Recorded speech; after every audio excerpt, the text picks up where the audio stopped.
Hello guys, magandang araw po sa inyong lahat. Kumusta na po kayo? Nandito naman po yung pobreng Kapampangan. For today's video, dahil Sabado ngayon at wala na akong stocks na tubig at lalabas tayo. Bibili tayo ng tubig. Dito sa lugar namin, walang anuhan ng tubig. Malayo. Meron kaming tubig, bumibili pa kami. Yung nire-refill ba? At yung iniinom naman namin, binibili namin sa sa supermarket, yung mineral water.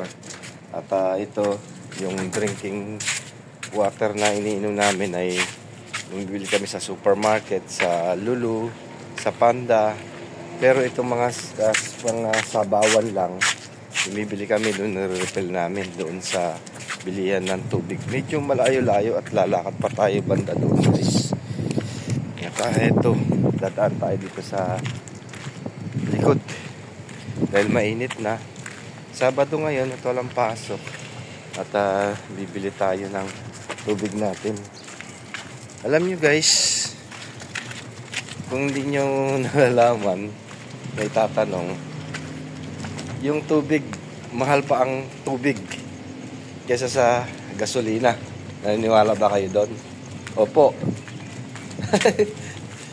Yung tubig mahal pa sa gasolina dahil alam niyo naman dito sa Saudi ang talagang minahan dito, diba, gasolina. Kaya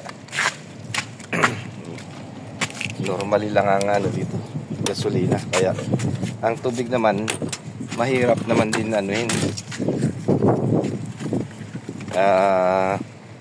ginagawa pa nila, kumuha sila ng tubig sa dagat, nire-refill nila at pinapakuluan at magastos ang proseso.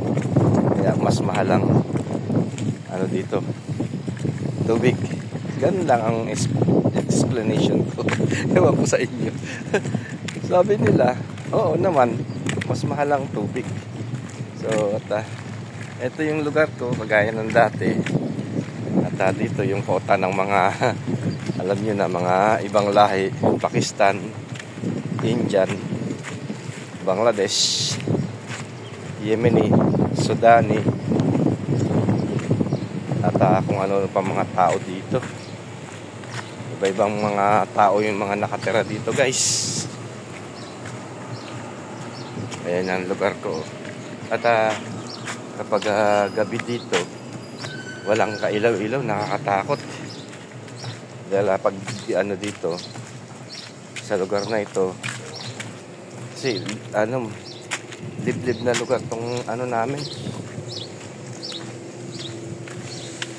lugar ko dito.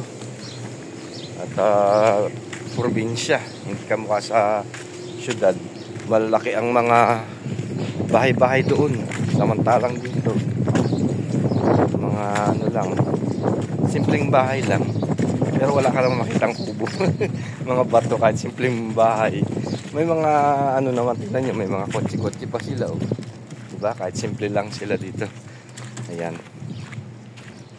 At tara, punta pa tayo banda doon.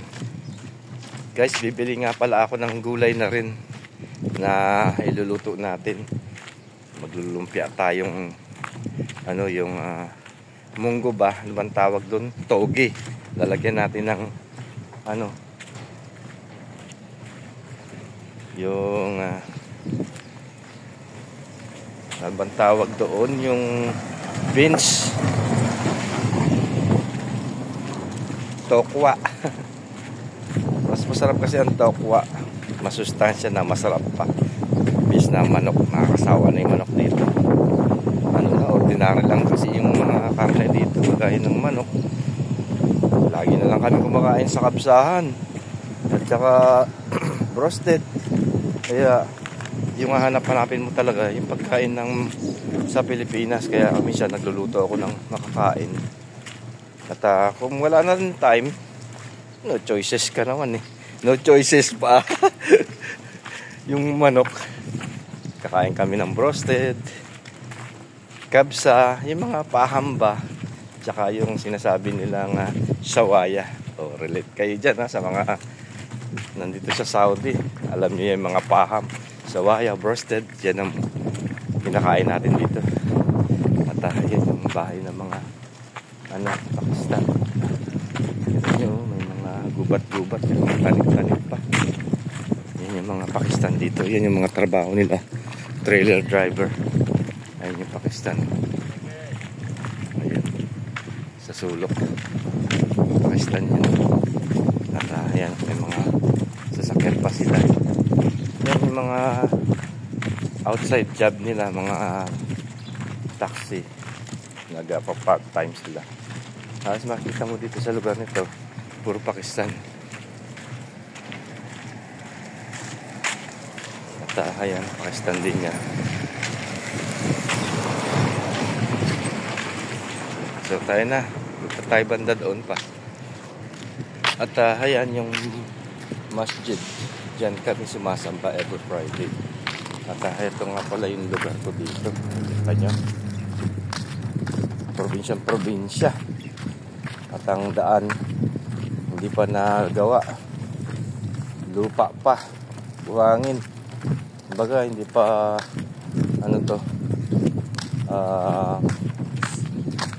sibilisasyon, uncivilized pa yan lugar namin. Ito sa Al-Qushayr probinsya ng Saudi Arabia. Ayan ang lugar ko dito.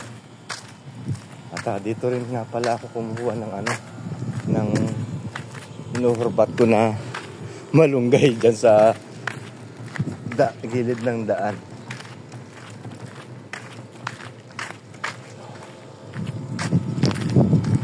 Dito may mga iskinitan dito. Tingnan nyo, napakadumi guys. Tingnan nyo, daming kalat. Mga ibang lahi yung mga nakatira dito. Nakakatakot din dito pag gabi. Para din sa Tondo. Mga iskinitan, mahirap na. Pag gabi, mabutasan ka dito, yari ka. So tayo na, punta pa tayo banda ron. Dumaan ako sa iskinita guys, para mas mabilis. At eto na tayo sa highway. Hindi ko alam kung bukas na yung repilan ng tubig dito. Banda doon pa kasi yun eh. At tatawid ako doon, bibili tayo ng gulay. Bibili ako repolyo at saka carrots. Maglulumpia.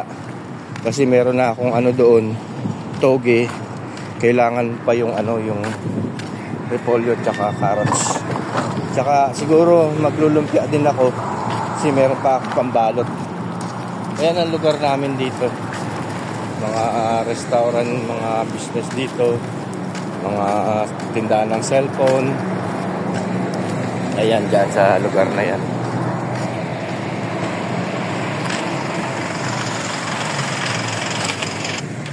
Alam nyo guys, dito sa abroad, lagi ko sinasabi sa inyo, sa mga kababayan natin dyan sa Pilipinas at sa mga ibang lugar, sabi nila, kung hindi ka nag-abroad, hindi mo mararanasan yung ganitong mga sitwasyon natin. At ang hirap talaga ng ganito na yung dito ka nagtatrabaho, pamilya mo sa Pilipinas, nagsasakripisyo ka.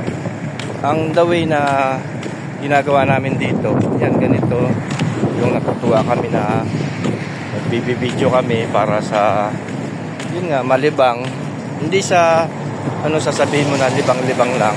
Kumbaga, siyempre natutuwa ka rin sa sarili mo na nakikita yung sitwasyon mo at minsan kapag nalulungkot ka, nire-recall mo lang at pinapanood, ganito pala yung nangyari sa araw-araw na ginagawa mo, di ba?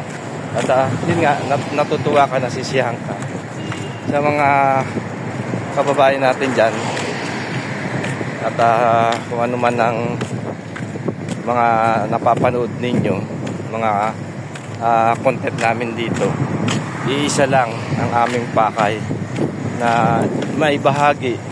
At lalo-lalo sa mga kabataan dyan na gusto mag-abroad o sino pa man na gustong pumunta rito, at least sa panonood lang, ganito pala ang buhay doon. At para meron kayong idea, ganun ba? At isa na rin yung ganito na hindi lang pera yung hinahanap namin dito eh. Ako sa totoo lang, ilang taon na ako nagba-vlogs. Nesing ko wala pa rin ako na kukuha sa kinita ko dito sa pagpa-vlogs ko. Kasi kailangan ko yung tin, hindi ko pa nagagawa at hindi ko pa nasasubmit. Kaya nandun pa yung mga kita ko sa aking doon nga sa account ko. Kaya kung makauwi man, siyempre ayusin natin yung tin number, yung tax, ganun. Kasi pag bago ka mabuksan yung account mo, yung dashboard mo, kailangan mag-fill up ka dun at lahat ng mga requirements kailangan magawa mo, ma-file mo. So ayan, at heto, kahit na wala pa rin kita, at least nasiserto pa rin yung buhay-buhay natin dito na masaya ako. Siguro isa na rin memories pagdating ng araw at matapos yung kontrata ko dito. Ulit-ulitan ko lang yung mga nangyari at nagawa ko dito sa Saudi. Kumbaga isa na lang alaala.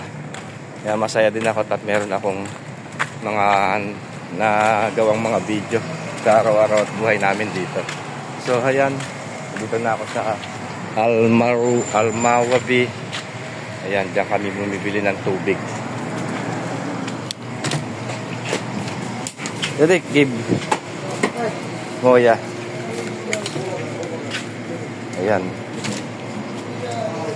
Dito kami nagre-refill ng tubig. At meron din silang mga tubig dito. Ayan, nagbibili.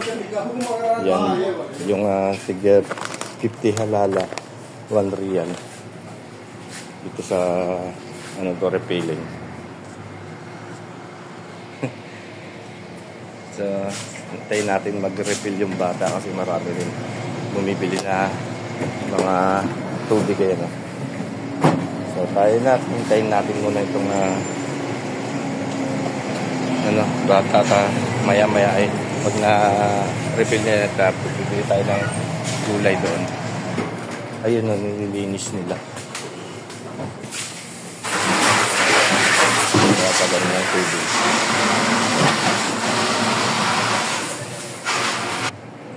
Ayan, 1 riyal. Magbibigay tayo yung puno na na yun.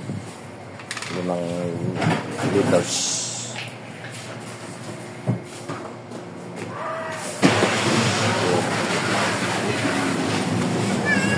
Para siyang gasoline.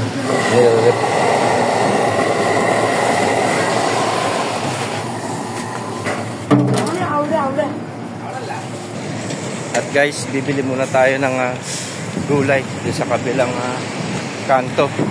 Iniwan ko muna yung doon, tubig.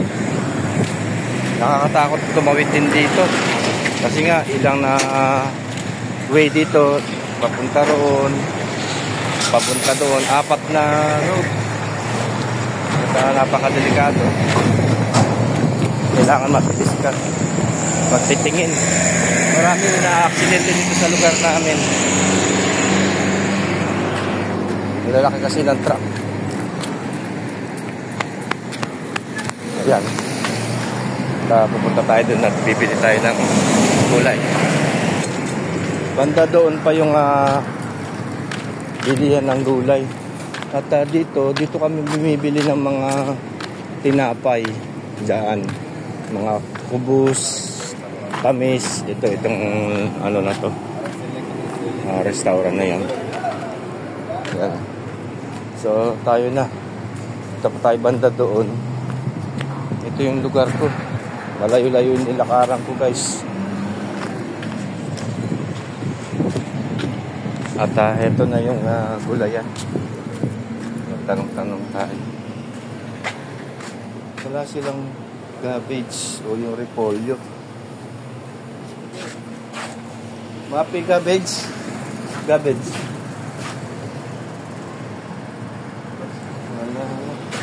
Wala dito. So punta tayo banda doon sa kabila. Doon sa supermarket na lang. Naubos kasi ngayon Sabado, Biyernes pa lang marami nang bumibili doon. At ito nga pala yung supermarket dito, yung Marhaba Center. Ayan, at pasok tayo guys. Nasa labas pa yung mga paninda nila, taayusin pa. Dito siguro meron dito na ano. Ayun, merong garbage. Repolyo. Dito tayo. Ayan, repolyo.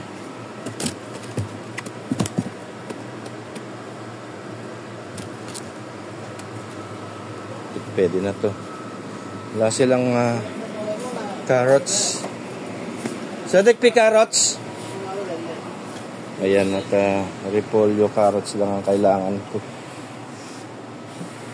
At tara, maghanap pa tayo banda doon. Kamada. Ayan, kinilo.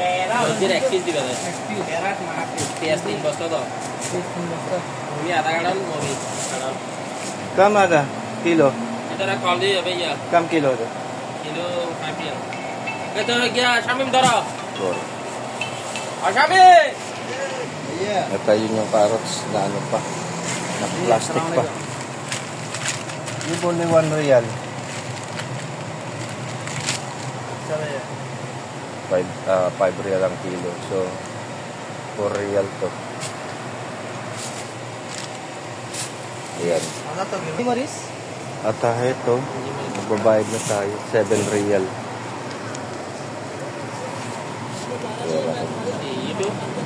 Right.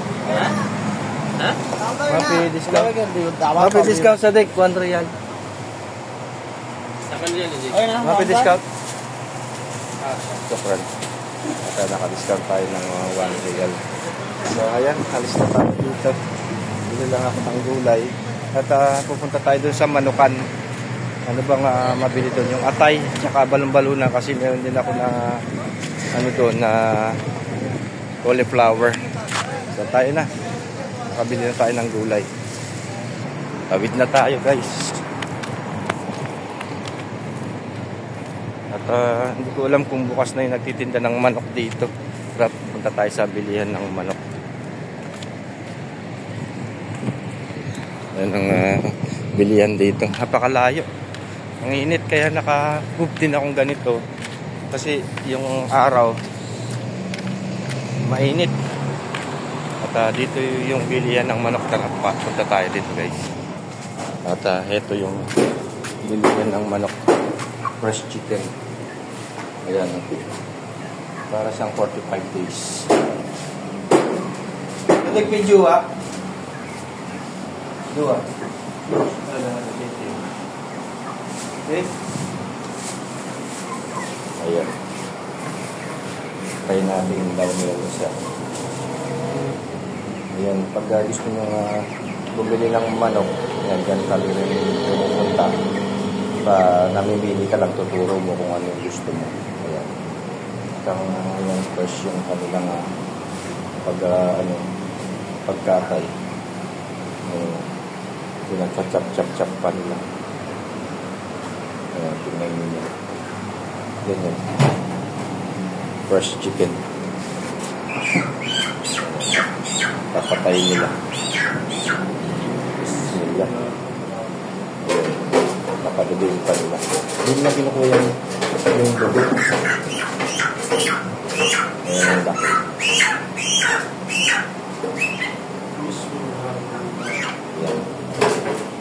Yan, ganyang pagkatay ng manok nila dito, fresh mga manok. Yan ako bumibili. At dito guys, hindi na nila tinatanggal yung balahibo. Pati balat, sama-sama na lahat. Ganyan yung pagkatay nila dito. Tingnan niyo, iba sa atin tinatanggal yung balahibo, pero sa kanila kasama na yung balat. Ayan. Pati yung balahibo. Yung ulo tinatapon nila. At tayo mga Pilipino lang yung nangunguha niyan. Nililinis natin. Katulad ko. Inaano ko rin kumuha ko ng ulo dyan at nililinis ko. Ginagawa kong adobo. Tignan nyo guys yung paglilinis niya. Okay. Ayan. Paglilinis niya, hindi niya na pinapakuluan. Pinatanggal niya lang yung balahibo. Pati balat kasama na. Ganyan yung paglilinis nila. Diba? At guys, malinis naman yun eh. Yung ulo, kinukuha ko doon. Nilalagay nyo doon sa box. Free naman yun. Kung gusto kong kumuha, makakakuha ko ng ulo doon. Tapos yung paa, yung mga paa na yun, 5 real, isang plastic na yun. Kasi kung bibili tayo sa groceries, 7 real, hindi pa malinis. Pero yun, malinis na pala doon sa Panda. Pero dito, ikaw maglilinis, magsawa ka nga lang sa kakalinis. Ayan. Mamili ka lang doon mga kakakain. Lagay mo doon sa tray. Ayan, napakadami. Dito, meron din silang native dito eh. Ngayon naubos na. Dito, ang yung native na manok, yung lalaki, nasa 25 real. Eh, ito 15. Yan, mga 45 days na yan. Ayan yung pag-lilinis nila. Oh. Walang siyang taba. Kasi tinanggal na yung, ano niya, yung balat. Ayan, paano nililinis nila. Ano nila, lahat, gulong-gulungan, linis pagkakagawa nila. Ayan. At dito sa loob, ayan, kumukuha ako ng mga ulo. Ayan, oh. Hindi na ako, ito yung mga ulo na yan, kinukuha ko. Tinatanggal ko. Ayan. Kinakain ko to. Ayan. Diba? At tara, kuha tayo guys ng iano natin. Tanggalin lang natin itong ulo. Free na to guys, yung mga ulo na yan. Hindi ko na pinabayaran. Maglinis ka lang. Ito, hindi na nila yung balat. Tsaka yung hindi na nila pinapakuluan. Ayan, pinatanggal ko yung ulo. Bago pa naman to guys.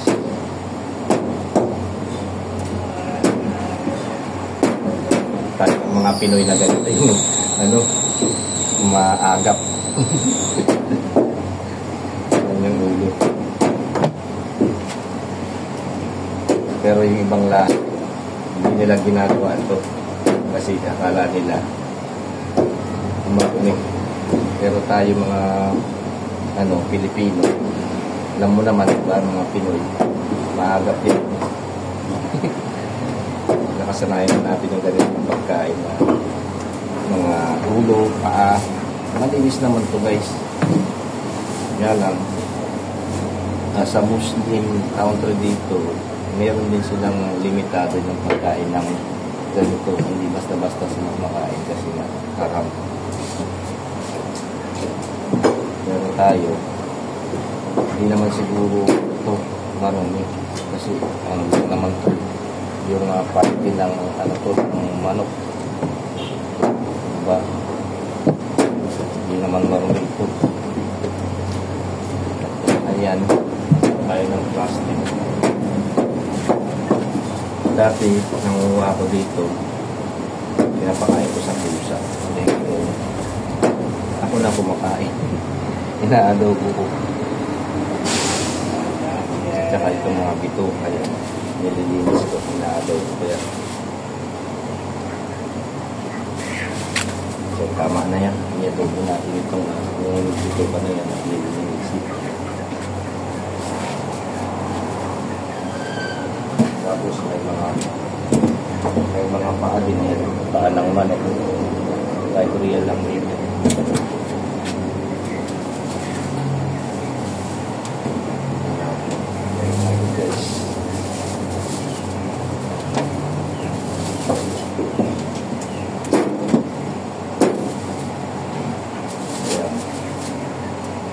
Bayaran natin ito ng real pati yung balong-balong na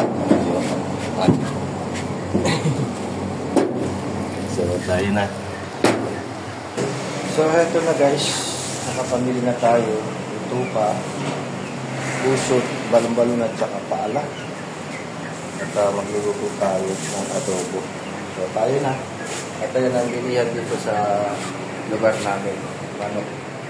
Okay guys. So, hindi ko na patatagalan itong ating vlogs. At sinare ko lamang itong buhay-buhay natin dito sa Saudi Arabia. Maraming pong salamat sa panonood. At sana nasisiyahan po kayo sa mga vlogs na binabahagi ko. Ang buhay-buhay ko pa rin dito sa Saudi Arabia. Enjoy watching po. God bless.